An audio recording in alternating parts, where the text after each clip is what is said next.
Hey everyone, my name is Chris. In this video, I'm gonna share everything you need to know about the gadgets in the finals. I believe that Season 2 brought us the biggest changes to the current meta state of the game, and we will start off with the most interesting one, called Gateway. This is a new gadget that pretty much allows you to go from point A to point B. You will also be able to throw nades, you will also be able to throw vaults, and you can TP yourself within a millisecond. There is a little delay between doing that, so you might not wanna go in back and forth, just like you would with, for example, Symmetra Teleporter. This is one of the most unique and interesting abilities that drastically change the way we play the game.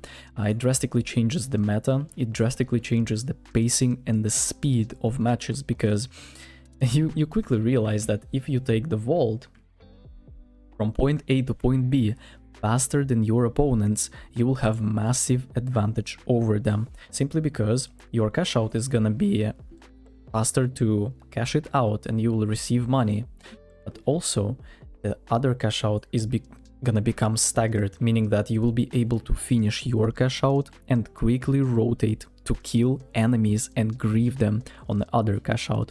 This allows you to pretty much hold the game in your hands. You can look at your tab, you can press tab button and quickly realize that you can grieve any team on the server. You can literally stop shooting everyone but this team, and they're gonna lose with a very high percentage chance. So how do you use the Gateway, right? How to use the new ability? The best way to do it is when you tap the vault. Let's say that this is the vault and this is the timer, right? When the timer is at about half, you place it in and then you quickly go, and one of the tips that I can give you is you can see meters, right? So your gateway is gonna work at 70 meters, meaning that if you go further, you're just never gonna be able to TP your teammates, right? So you go. Unfortunately, this does not allow me to go beyond 70 meters, but when you look and there is 69, you can stand on the 69-meter mark, throw your thing, and it's still gonna use the teleporter and you will be able to get the cash, which is incredible. As I've said before, this is gonna be massive for pacing, and when you combine it with one secret gadget for heavy, you will quickly realize that people are just gonna, like, if people would like to follow you in this trap, they're gonna get completely devoured alive. So this is an absolute S-tier weapon. Gateway is an absolute must. If you compare the value of a Frag Grenade on a light class, and I would give Frag Grenade A- tier, it's really nice to poke out enemies. We will speak about it later. So Gateway is gonna be an absolute S-tier weapon. Moving on to another incredibly important gadget for the light class, and this is a trustworthy glitch grenade that has been with us since the alpha of this game. You quickly realize that people are still running double heavy, people are still playing heavy with mesh shield, bubbles, and they are usually running heal beam with movement. And if you look closely at what your glitch grenade does, it essentially glitches enemies for 10 seconds, pretty much forcing them not to use their abilities. It means that your heavy player on the enemy team would not be able to shield his teammates, he won't be able to use bubble, he won't be able to use an RPG, nukes are not in the game, he won't be able to use the new gadget called Cube. And overall, if you were to ask me, should you go for a glitch grenade or not? For solo queue experience, I would say that no, because it's a very team-oriented ability. It doesn't matter how many players you've glitched with your glitch. If your teammates are not ready to follow it up with you, if they are not ready to jump in, if you have no communication between you and your solo queue teammates, I would go as far to say as glitch grenade should not be in your inventory for solo queues. But if you are in Discord with players that understand their roles, they are ready to jump with medium and heavy, you can have great success with this thing, because the difference between glitched heavy and a heavy that has his shield up, his bubble up, is literally night and day. So please, if you are playing in a team, go for the glitch grenade. If you don't, you can probably stick to Frag Grenade or go for something else that I will explain in the future. Stun gun is gonna be another S tier absolute meta, absolutely important thing for light, because none of the things that we've spoken about give you the opportunity to go for the fundamental reason that you are playing and winning this game. Cash out defense. No matter how good you kill other players, no matter how strong your aim is, if you cannot consistently defend cash outs, if you cannot consistently prevent players from stealing your cash out, you're never gonna climb ranks. And especially in the current season 2 ranked meta, where you are literally playing scrims against really good pre-made teams, it's pretty much impossible to not play Glitch Grenade. It will allow you to 3-to-1 fights, and one of the biggest tips I can give you on light in general is that you really want to keep your distance, because you have heavy shotgun in the game, you have Scar in the game, you have RPGs, mines, all of that stuff is making you extremely vulnerable. You pair it up with 150 HP, and you quickly realize that you don't want to get closer than, for example, 12 meters that you can stun players from with your Glitch Grenade. If you don't know what 12 meters is, this is about the 12-meter range that you can cook enemies quickly. One of the biggest tips that I've learned is that you want to play around natural cover, you want to play around corners, but please do not stun enemies in the open, because if you wanna stun and maybe go for an invis, it's gonna be incredibly easy to track you down and finish you off before you will be able to juke around like that. Maybe you like strafe, maybe you strafe jump, it doesn't matter. Experienced players are gonna cook you up faster than the speed of light, because you're just 150 HP cockroach. So instead, you just want to play around natural cover, maybe you want to glitch, go behind cover, wait a little bit, and then cook an enemy from behind. Perhaps one of the uses for a glitch grenade is to set up for your teammate. You want to think as a light player, as a light class, not as a class that has to solo carry games, but rather than a class that allows you to be a support and helpful for your team. For example, I see a person right here, right? My teammates are right there, and one of the best things I can do is I can stun, I can glitch, and then I can try spraying this target. As you can see, I am playing extremely safe. My teammates have clear advantage over that person because he cannot scope in, he cannot use his abilities.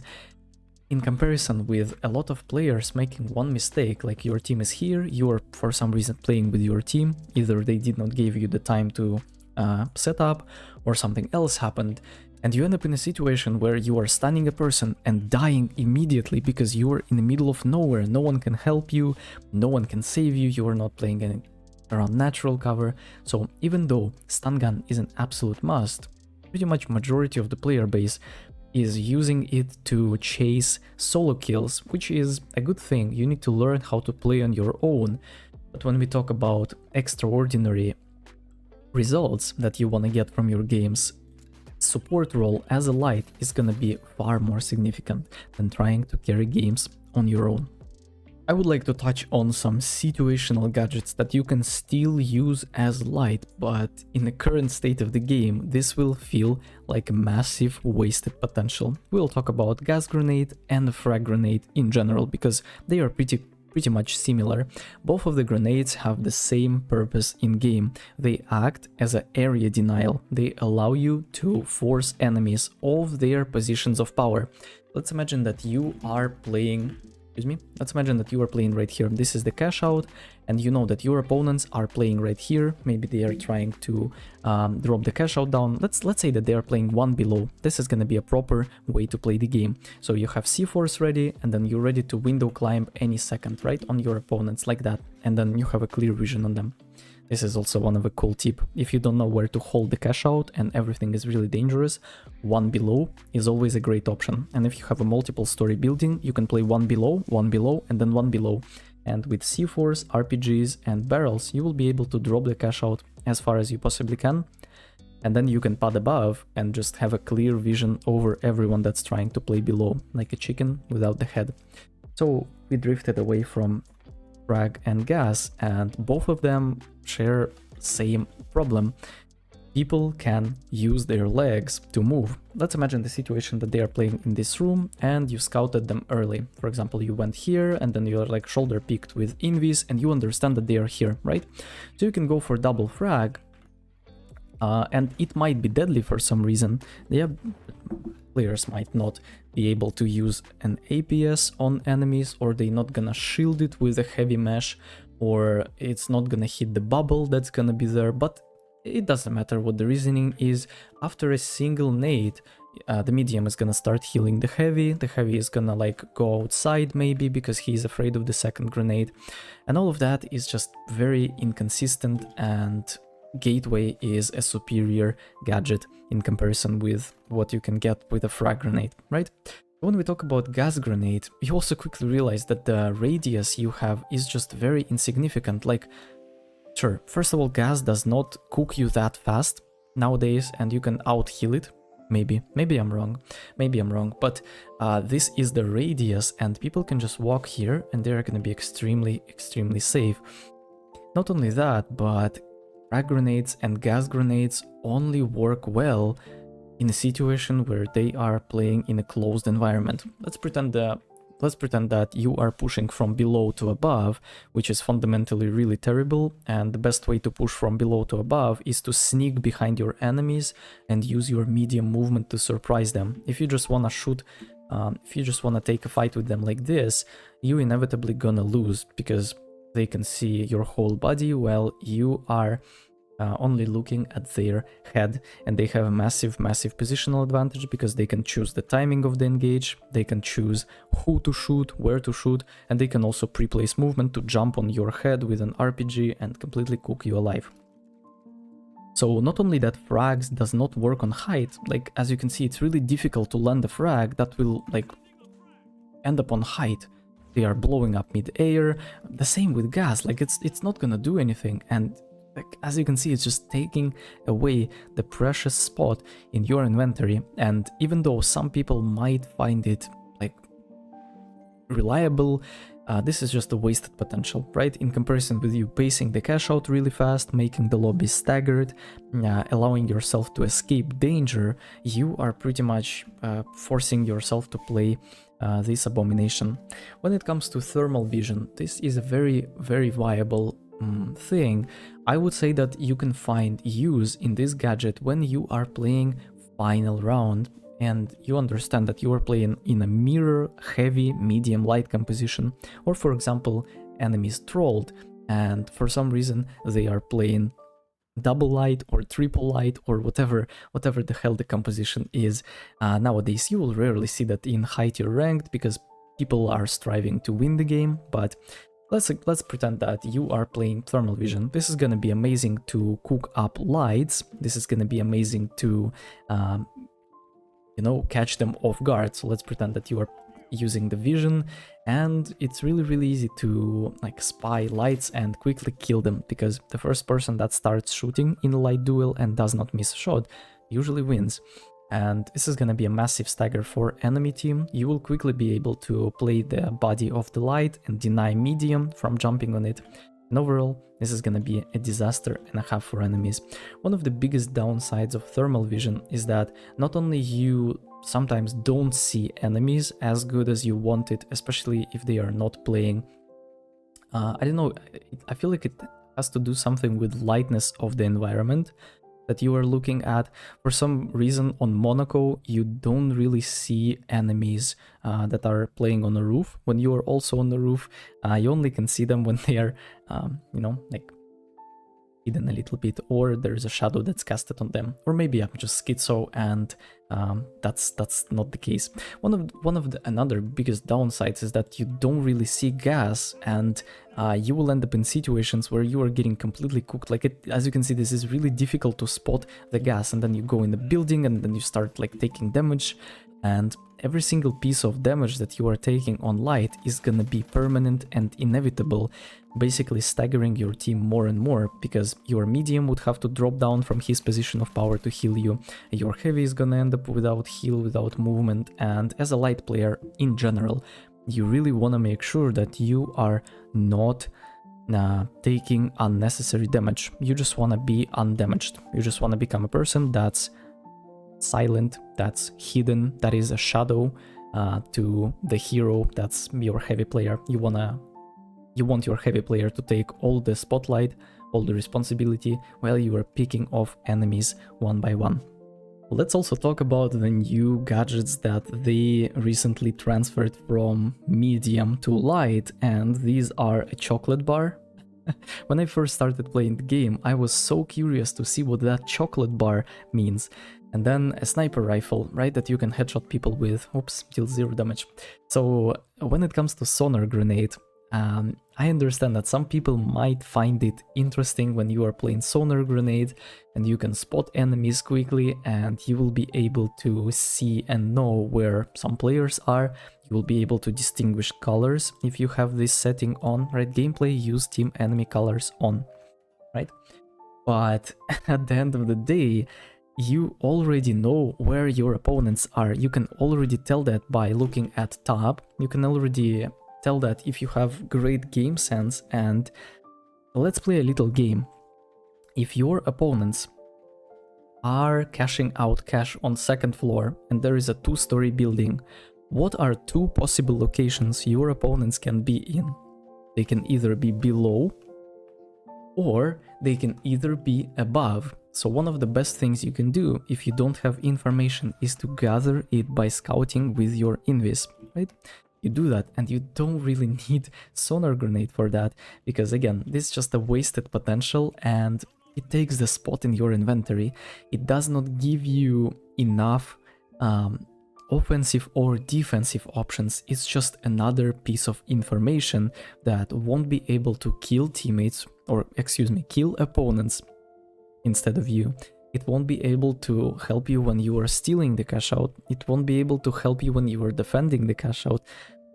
Directly, indirectly, of course it will. So Sonar Grenade is gonna be pretty much a waste of space in your inventory. Perhaps when you are a beginner player and really want to get more experience in the game, you might take that as a way to learn positions of power. But as you play more and more, you already understand where your opponents are. It's not a surprise. They are either above, below, or in the other room. There is nowhere for them to hide in this game, because your whole playstyle revolves around cash out. That's pretty much it.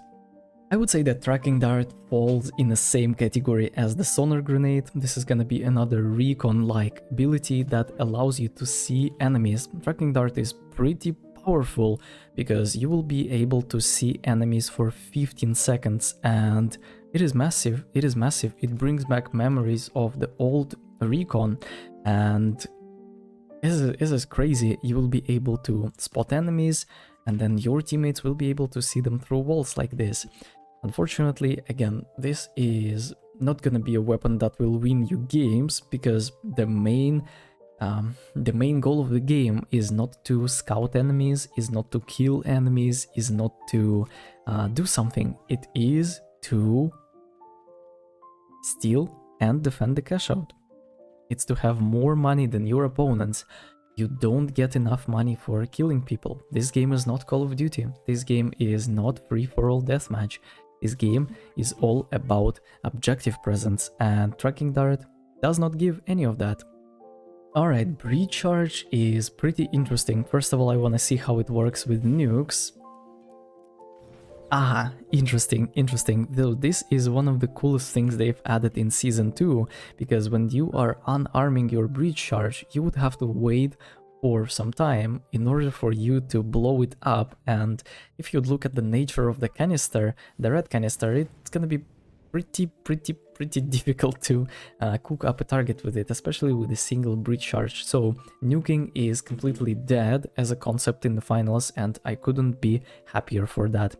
When we talk about Breach Charge on light, I would say that it has the time of the day instead of your teleporter, because again, teleporter is an ability that's very team dependent. It requires nice team coordination for you to work with it. This weapon, you can cook up cash outs alone. So one of the best tips that I can give you when it comes to approaching the cache out is to drop the cache out a floor below and then pad above on your enemies, so they would be forced to be below you, right? So let's pretend that this lamp is our cache out, but it's above it, right? So we place a breach charge, we wait a little bit. By the way, look at the light on the top right side, and if it's red, you don't have breach charge. Either it's destroyed, glitched, or something happened to it, right? But can you place two? You can actually place two. Interesting. You can actually place two. So, but if you have a breach charge ready, it's gonna be blue, right? And then you click it and it turns red. A lot of people don't know that for some reason, then they are like spamming this thing when you just need to look at the light. And if it's getting ready, it's yellow pretty much, right? So you drop the cache out one below and then you pad above on your enemies, forcing pretty much them to in a disadvantageous position, because you can cook them from here, you can go for a glitch grenade here, right? You can right click your nades right here, and it's gonna be a lot easier to implement your abilities as a light player. Breach charge is gonna be great when you wanna escape, breach charge is gonna be great when you wanna defend the cache out, and it's pretty much the same, right? So when defending the cache out, you play one below in a safe spot, you can drop the cache out and then go for a window climb. In order to perform a window climb, you want to get out of the window, look diagonally. Yeah, I know you can look like in front, right? You look diagonally, and then you cook it like that. Boom. Then you spam spacebar, and it works. It's gonna take you some time, and sometimes it's not gonna be consistent, but you will learn. And as you can see, your cache out dropped, you have the initiative, and your opponents would be forced to play below. Stealing cache out takes 6 seconds, and they would have to use bubbles, meshes, utility. They would have to risk their own lives to cook you up, and you did that with a breach charge. And then again, if you are playing multiple story buildings with layers, just like in Cake, you can keep going for the breach charge. You can breach charge after breach charge after breach charge after breach charge. Of course, it's not gonna work if you have the floor below. You can apply pretty much same principles to Goo Grenade and a Pyro Grenade. When it comes to Goo, you'll quickly realize that it's incredibly easy to destroy and it doesn't give you enough offensive options for you to work with. Because if you want to take positions of power, if you want to steal cache outs, if you want to defend the cache outs, ultimately, at the end of the day, you want to directly and indirectly kill enemies. You will do that directly by shooting them and throwing your offensive abilities, and indirectly by forcing them out of positions of power, forcing them to fight with other teams that are third-partying and fourth-partying your cache out, depending on how staggered this is. So with Goo Grenade, you cannot kill anyone with it, and it's so unreliable because you shoot this thing and it falls apart. You shoot this thing and it falls apart. It's really easy and absolutely not worth it to use it. When we talk about Pyro Grenade, look at this area. At least gas is like 1.5 times bigger. This is just a complete disaster, and if you went through it, you can get damaged for a little bit, and it's just absolutely not worth it. This is pretty mediocre, to say the least. Perhaps it's going to be meta someday when we would fight against gas, but right now it's just terrible. Vanishing Bomb is interesting. Vanishing Bomb is interesting. People usually play Vanishing Bomb with Evasive Dash and some sort of a sword that will allow them to quickly close up the distance on enemies. So you vanish yourself, you go for something like this, and then you cook up a person. Sorry, I'm not a sword expert, but something tells me that this is exactly how you go for it. Biggest problem with Vanishing Bomb is that how unreliable this is. If you look at the nature of invisibility, which is cloaking device, you'll quickly realize that you can cook up a person, which is your offensive side of playing light, and go back to cover, all being invis in the transition phase before and in the transition phase after.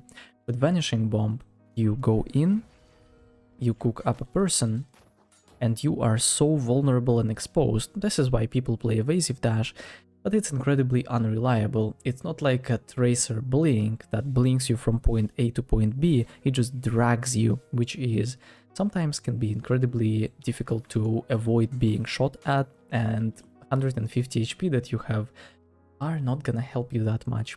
Outside of that, Flashbang has pretty much the same problem, it does not give you any offensive options. Now it's time to speak about medium class things. When we look at medium, it is gonna be really interesting and you might be surprised at the ranking that I'm going to give you. Again, we will go from the best to worst, at least from meta to non-meta gadgets that you might be able to use, and both Zipline, Jump Pad and Defibrillator are absolute go-to, absolute must weapons, or excuse me, gadgets that you would have to use in the finals if you want to dominate your games. Because if you have double movement, you have to fundamentally understand the current state of the meta in the game. You have shotgun heavy that is dominating every single other class, and every single shotgun. What am I saying? Shotgun dominates every single heavy weapon in the game by a margin, especially if you have double heavy. And in order for you to effectively help your shotgun heavy, you want to transfer him from point A to point B. You want to make sure that you are bringing him to high grounds with zipline. You want to make sure that you are sneaking behind enemies and then using your jump pad and quickly jumping on them with an RPG, bubble, and a shotgun to quickly close up the distance, because I remind you that shotgun does not work past like 10 meters, right? So if you look at, for example, this is the range where shotgun becomes pretty useless, right? So you will be able to cook up some damage, but you will lose fights against MP5, you will lose fights against Scar, you will lose fights against AK, and you want to get closer to enemies. This is the range where you cook enemies, 2 to 3 meters, right? This is the range. How you do that? By using double movement. If you end up playing something else in comparison, or for example, instead of zipline, you go for a frag grenade, you'll quickly realize that people will outpace you with cash outs. They are gonna be the first on high grounds. They are gonna be the first on positions of power. They are gonna be the first one to deposit and cash out the cash. And overall, you will feel sluggish and slow playing on the map. So double movement is still in Season 2 absolute meta and king when it comes to that. When we talk about jump pads, a few tips that I can give you is you can slide into a jump pad for like a little bit of a higher jump. You can pick your jump pads up if they are faulty, and overall, yeah, nothing else. Pretty straightforward ability. You just place it for your heavy, let him go first, and then you go after him, because you are a support player. When a support player goes first, you don't expect him to be alive because you don't have any defensive abilities.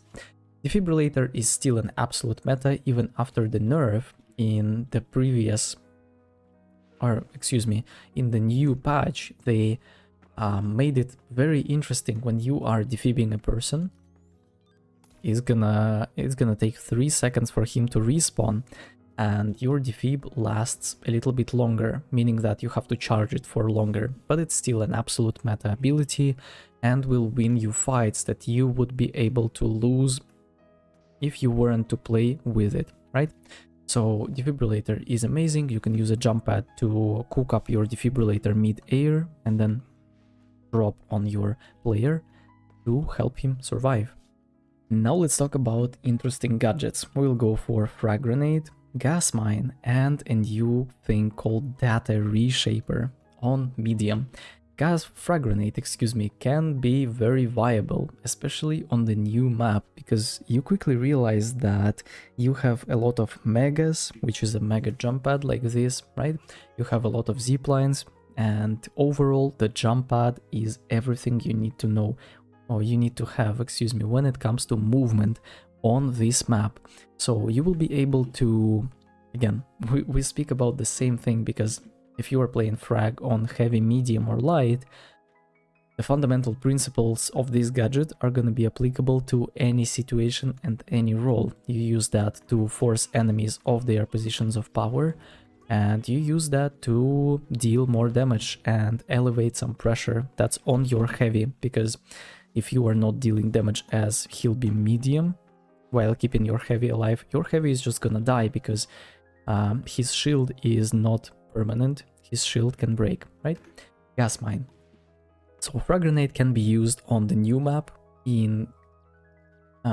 you can replace the zipline, for example, for a Frag Grenade, but I would still think that double movement is an absolute king for the medium class. Gas mine.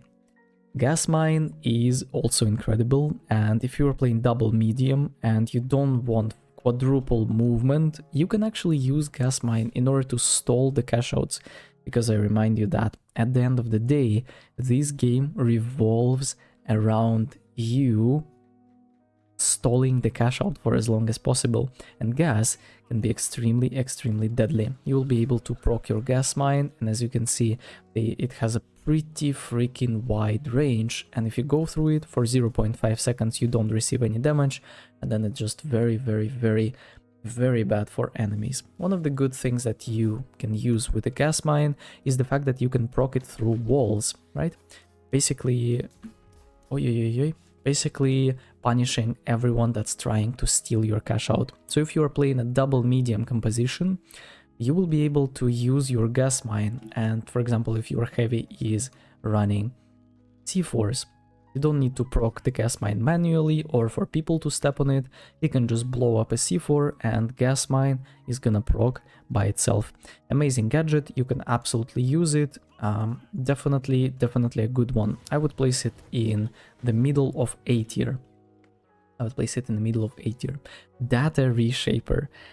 Oh, this is a pretty useless gadget. Pretty useless, I would say, because not only does it not give you options of what should you transform after what,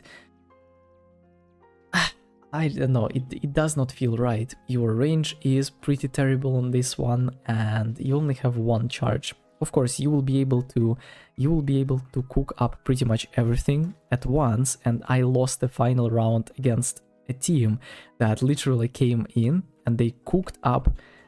They literally swapped everything. They swapped our C4s, gas barrels, they swapped our... I don't remember what else was on the cash out, but it was just terrible. As you can see, the Data Reshaper has...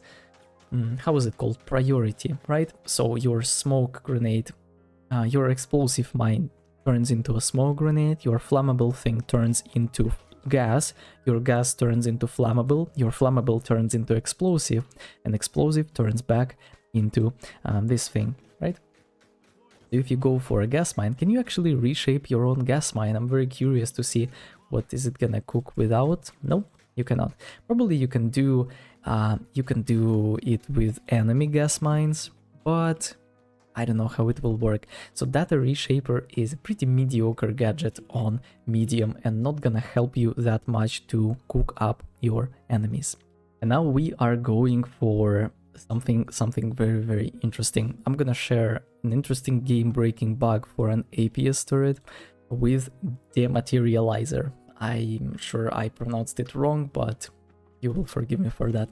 So, when you are playing APS turret, of course we know that it blocks RPGs, it blocks nades, it blocks glitches, everything. And this is pretty nice when you are playing it, but then again, you will be so late for cash outs, and for the most part, if you are not defending the cash out, APS is pretty useless, I would say, because when you are fighting on the roof, it's pretty useless because fight is evolving, it's moving, and you would constantly have to switch places for it to work. So APS turret might be a great option if you are playing double medium and one medium is playing with, for example, gas mine jump pad and you are playing zipline APS. This way you will be able to make this gadget work. Outside of that, pretty mediocre. So one of the cool things that you can do with it is to use Dematerializer. On this, for example, you can place your APS in the middle, right, like that. Is it gonna work, or they patched it? Yep, they didn't patch it. Right, so you place it like this, and then you dematerialize it back. Can you? Okay, right click. And your APS is gonna be pretty much hidden from above. You won't be able to shoot it, although you will be able to shoot it from below. And also, if you jump melee, you will be able to kill an APS. I feel like this is still in the game. So if you see an APS above you, you jump, jump, jump melee, and then you can window climb on that and kill enemies that are clueless and don't understand what you are doing to them. So this is a cool thing that you can do with an APS. You can pick it up and place it somewhere else if you want to. When we talk about explosive mine and glitch trap is the most useless item in the game, it feels like, because it does not give you any offensive options. It will not allow you to deny space, because glitch is only good when you have a coordinated team that follows it up, it presses W on it. Glitch trap is pretty bad, it just takes the spot. Explosive mines can be viable. For example, if you are placing it on spots where you don't even see it, hello, Embark, please fix it. So for example, in doors where people are cutting corners and not ready, they will be able to blow themselves up on explosive mine, and chances that you were killed by an explosive mine, and it was very, very, very annoying. So the more annoying the gadget is, the better it is in game. And then again, when was the last time you were complaining about a glitch trap being annoying, right? So explosive mine can be okay, but it also takes the spot in your inventory, and I kinda do not like that. Moving on to heavy class, and we have a few interesting gadgets that I would like to speak about. First of all, we have absolute meta. Meta is still evolving, and it will be your fourth gadget or third gadget is going to be very situational. For example, sometimes you want to go for C4 and play one below, just like I showed you with breach charge on light. Sometimes you will be able to cook up an anti-gravity cube and stall the cash out for as long as possible until enemies will break the cube, which is pretty freaking difficult, right? And you have to waste a utility for it. Or sometimes you want to barricade yourself up and play with an APS right in a corner and cook up enemies like that. So let's talk about these items one by one. RPG is an absolute S tier weapon, allows you to break holes, allows you to break enemies mental, and overall just an amazing gadget. Nothing much I can say. One thing is that your RPG works best when you are in the air and have a clear view on the target, and it works worst when a person is blocking it with a mesh shield. So if you have an info on a team that's playing right here, one of the best things you can do is to ask your medium for a jump pad right here. You can prepare your C4, make sure that it's reloaded, and then you go, boom, and then you use your bubble, and right now you have massive advantage over your opponents because your RPG deals a lot of damage to yourself. So by RPGing first and closing up the distance, you are basically denying enemies their utility, right? So RPG does a lot of damage to you. You really don't want to RPG yourself. Bubble is also an amazing thing. You still want to use bubble over barricades simply because it will block projectiles, it will block bullets, and it will force enemies to play in it. Although it's incredibly easy to destroy it. It takes 4 SA 1216 bullets to destroy your bubble. It takes like 15 bullets of AK, 17 bullets of Scar, if I recall correctly, or maybe 15 as well. So Dome Shield can be used as a right click if you want to get close to enemies, you want to play close to it, you want to play inside and outside, just like you would play Winston in Overwatch if you are familiar, right? But be extremely careful because you can expose your whole body by doing this trick and people will just close the distance and cook you up in it. You can bubble your teammates that needs slow reset, you can bubble enemies, you can help when you are forcing enemies to steal. No, that's a bad explanation. When you are griefing certain team, you can help enemy team by placing the bubble on the cash out and solely focusing on one team. Let's say that their color is orange. You just bubble the purple team that's stealing and only shoot orange. This is also one of the things that you can do with the bubble.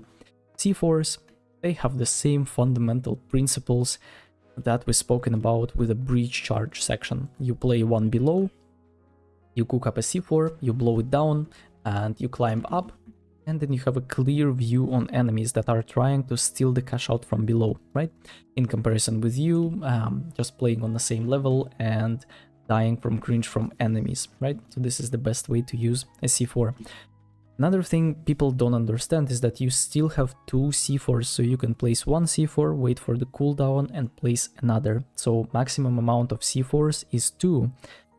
It's just 1 at a time. You have to understand that. You can also go for an interesting tactic where you're placing a C4, RPGing, and deal a lot of damage to enemies. This is incredibly important when you are being chased. For example, you're running away from a player, you know he's behind, boom, you place a C4 right here, and you are waiting with an RPG. And the second he jumps the window, he receives incredible amounts of damage, right? So that's gonna be it for these 3 absolute meta gadgets. The last thing for this video, I wanted to talk about new anti-gravity cube, as well as the uses of a barricade. When we talk about the cube, it is an incredible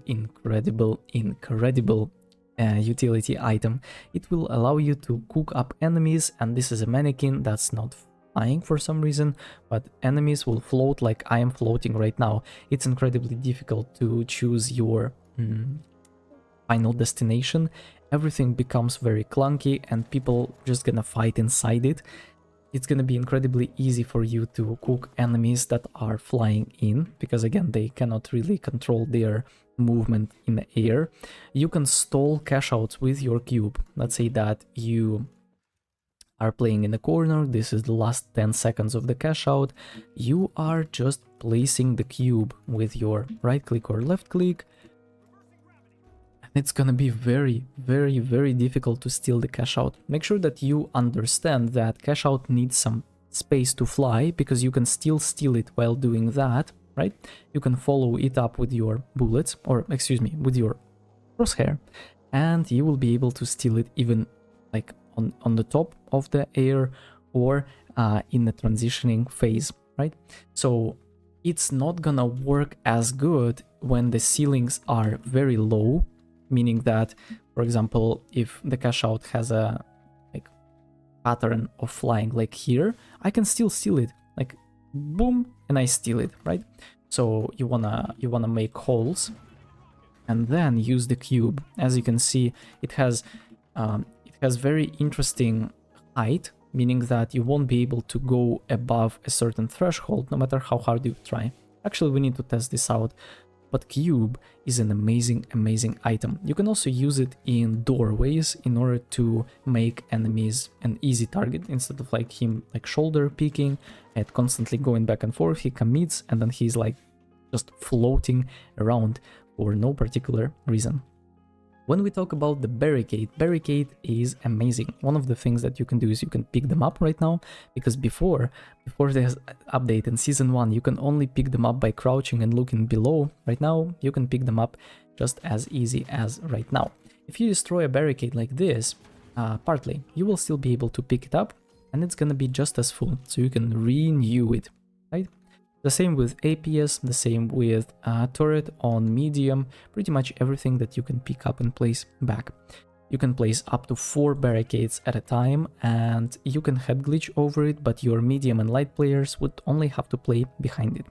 One of the best combination with barricades is obviously an APS turret, making you pretty much impossible to push or impossible to poke out of it, because it's just incredibly difficult.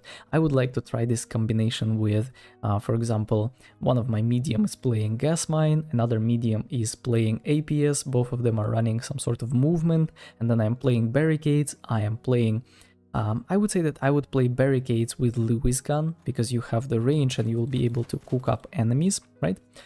And then I would play barricades instead of bubble, or maybe instead of C4s, depending on the situation. So you will be able to go for like a Roman style turtle mode and place an APS, maybe you bubble after, and it just becomes incredibly difficult to hit you. Alright, so this is gonna be it for today's video. Hopefully some information was new to you. Let me know in the comment section what should I do next. Let me know what do you think about these sorts of longer style videos, whether you like it or not. Let me know. I would like to record more of that for you. See you in the next one. Take care.